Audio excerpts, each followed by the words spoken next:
Hi guys, welcome back to the channel. It's Yvonne from GingerChickRehab. I'm so glad to have you back checking out what I am up to today. So in today's video, I am bringing you 3 DIYs using thrift store finds, how to add wood decor into your home.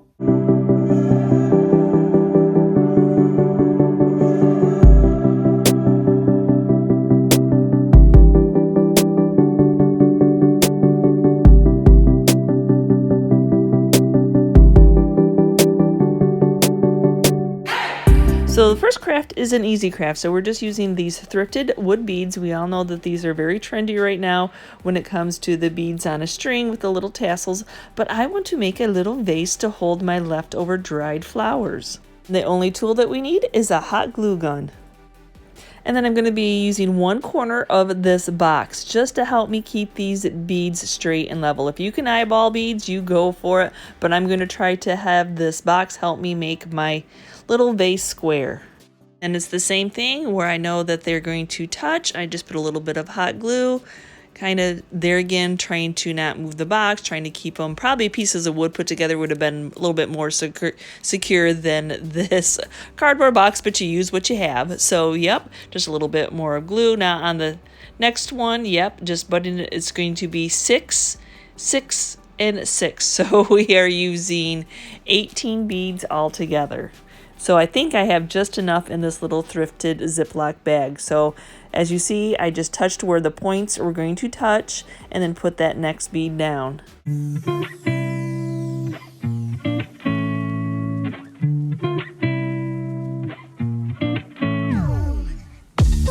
Now we're working our way up, so I need to put a little bit on the bottom, but don't fill in that hole because you want to be able to stick your stems in there. So for that first one, it's just a little bit on that bottom.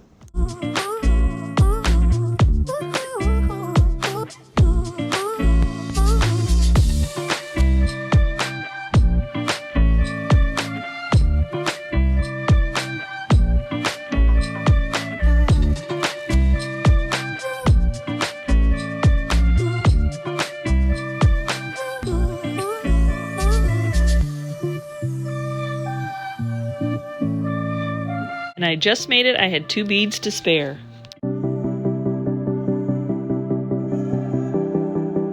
So I may have a little bit of hoard stash of embroidery hoops. Yes, I have a lot of people over the years. Not only had I started to thrift them, but they had also given them to me.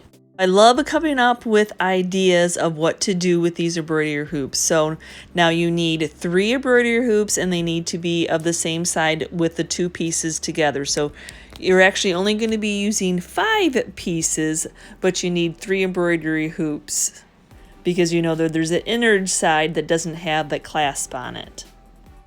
So you need 3 of the inner circles without the clasp and then 2 with the clasp to do this project. Then I'm looking for wood tone, so I'm going to go ahead and I've got any tags, any stickers that have been on these off. Get them all cleaned up, and so now it's just time to put some antiquing wax on these hoops. I'm going for a wood look, but you can sure paint these. You can paint them black, you can paint them white, which you know is my fave, but you can definitely paint them whatever your heart desires, and you can use a lighter stain or you can leave them a natural, whatever you want to make these. So before putting our orb together, we want to let these dry. But of course, I can't just make one. I want to have 3 that are tearing down, so 3 different sizes. Then after they are dry, assembly's pretty easy, guys. So what we're doing here, we're going to set the 2 with the clasp off to the side, and we're just going to interlock the 3 complete circles. So you just kind of work your way in there. Surprisingly, they do fit over each other and it really makes a tight fit. You definitely want where all 3 of them are overlapping to be as centered as you possibly can, and then you can flare out the sides so they're corresponding and whatever looks pleasing to your eye. So you just have to play with it for a minute, but see, it does go together pretty well. Next, you want to make sure that that clasp is opened up as far as you can get it. You can even remove it and then re-add it. Now what we want to do when we have that centered is, can you see how I have that embroidery hoop where it's opened up I have it so the other piece of the embroidery hoop is in the center of it. And then I'm going to tighten that clasp up. And this is what's going to keep this all together and not make it move. So I've got that nice and tight now. And now for the third one, same thing, gonna open up as far as I can, or even remove it if I can't. And now I'm going to slide this over the opposite way, and this is yet again, this is what's going to keep all these hoops together without moving. So just slide it on. Same thing when I go to put that clasp back together, I want to have it butted up to one of these embroidery hoops and have that in the middle of it. That is the tightening. That is what's going to keep this all together and stop from falling apart.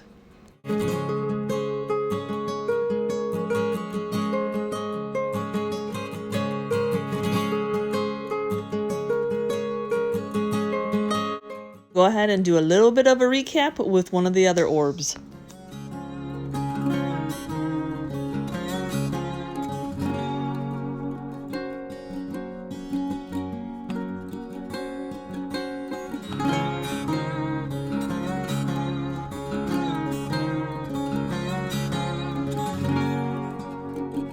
I'm not sure if Glenn thinks that this is part of his time or he had to check out what I was doing, but he's definitely not supposed to be up here, and he's not going to be very happy when I put him down. Then I will share with you that yes, you have one that'll have a little bit of gap, just the way that we tightened this up, so don't stress about that. That's the way mine are too.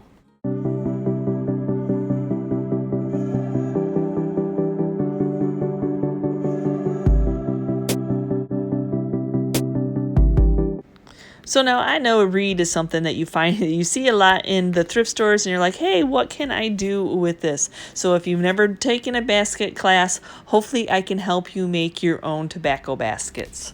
First off, the easiest way to work with reed so that it does not crack on you and that it's bendable is to soak it in water. I really only soaked it for 10-15 minutes. I put a towel down because I'm going to get my workspace a little bit on the wet side, and I'm going to be using the box for my form of my tobacco basket.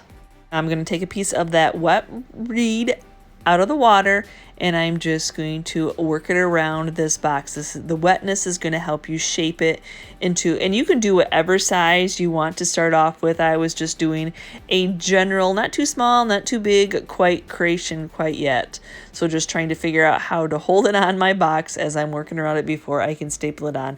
And I just have a regular old stapler. If I had more of an industrial, yeah, that would have been nice, but I don't, so I'm just going to use my regular old little stapler to staple these pieces together. So there's many different ways that you could do this, because I want to stain this at the end, but I didn't want to add any kind of glue whatsoever, because as you know, if you want to stain wood and you have glue on it, you can't stain it. So that's why I am using staples.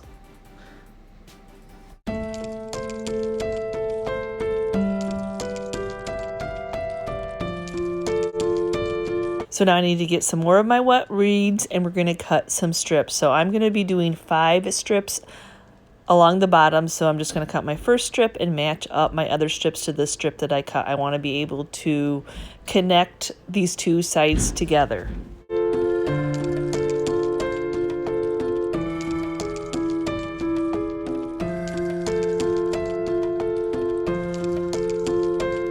I'm going to start laying my strips out, and I'm going to, as you see, tuck them into where the reed is, so they're going in the inside.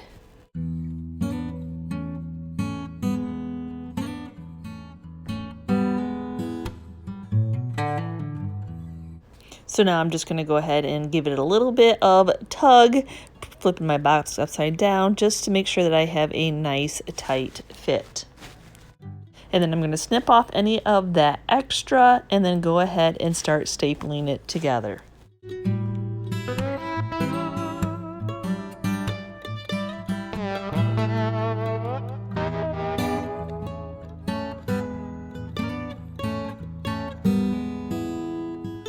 And then now we are done with the box, so I can go ahead and remove the box. So now we're going to be using some more of the wet reed to go the opposite way.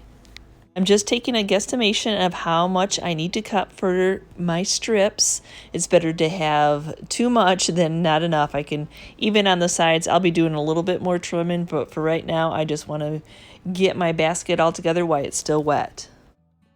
So now when it comes to these slats, we're going to be weaving them in and out. So go ahead and weave them in and out. And then when it comes to that next piece, you want to start the opposite of what you started before. So I went under on the first piece, so I want to go over on the next piece. This is going to make this nice and secure.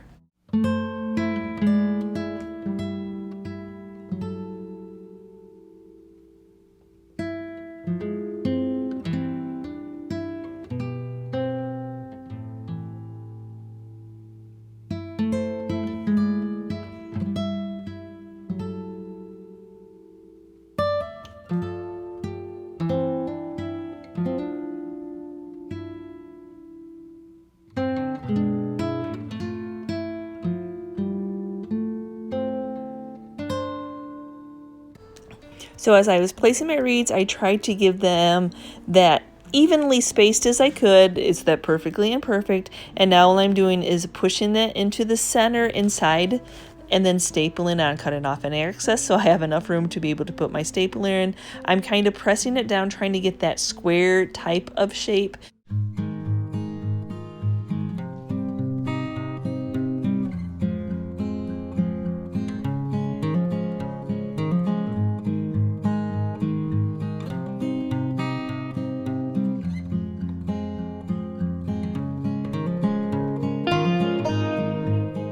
Now on the basket I'm making, my outer little edge, as you can see, will kind of tip in just the way that this basket is turning out. That's the fun of the tobacco basket. And if you get a staple and you don't like it, or you don't like it where the placement is, I was just using a knife to remove that. They're not very strong staples, especially when it's wet, so they're definitely easy to remove. But now I'm going to go ahead and re-wet this basket just because it's starting to dry out before we finish it up. Now at this point, I'm going to go ahead while it's super wet and then cut all that excess that's hanging over off.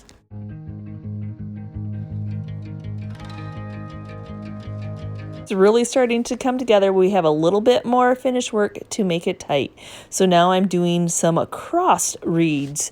So I have some dollar store, those little paper clippy things and this is going to hold it in place as I'm placing them across. So they are going to go at an angle when I'm cutting them.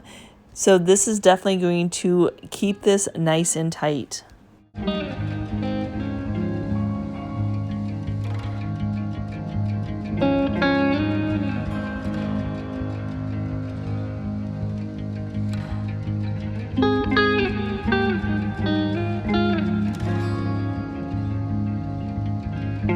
And as you see, as I'm pushing down on it, making sure that it is butted up against that other reed pieces, hopefully that is going to make it good and tight. That way I'm not cutting off too much when it dries out that it shrinks.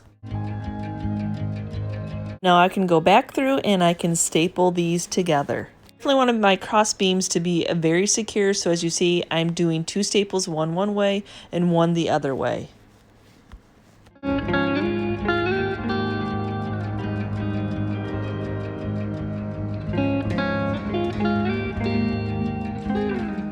So now we just have 2 more pieces of reed to lay. So one in the inside and one on the outside. And that's really going to keep this basket nice and tight.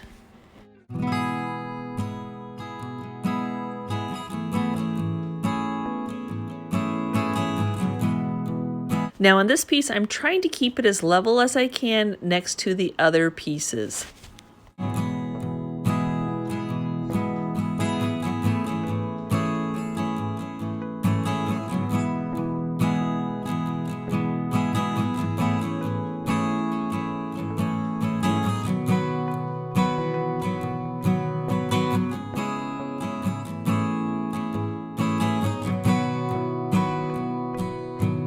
Those are laying our final piece, and now that's going on the outside. Now this reed's getting a little bit thicker. This is where I really wish I had more of a industrial type stapler.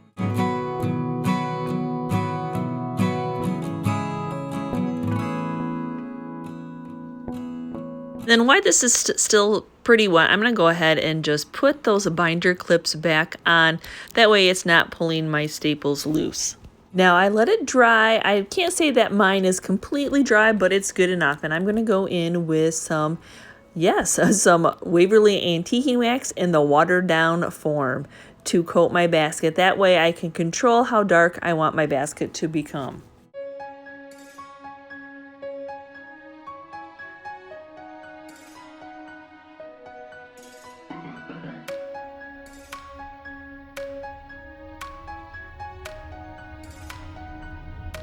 Woods definitely take stain in a little bit differently, so I can already tell that this is going to be a little bit too light, so I just put the straight antiquing wax in a bowl with a little bit more water and just getting it to be just a tad bit darker. That I was happy with how it stained. I'm just tapping off, just using a piece of leftover drop cloth to get any of that excess off. Now, you do not have to do this step, but I was kind of iffy on my stapling job with the staples that I had used. So I did one of my searches of Pinterest of getting ideas of making these tobacco baskets. I did see that they used some string to tie some of them together. So I thought, you know what? I'm going to go ahead and just do some crisscrosses in between every one of the loops just to make sure that my basket is good and put together.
So I hope you enjoyed today's video of using thrift store finds to make wood decor.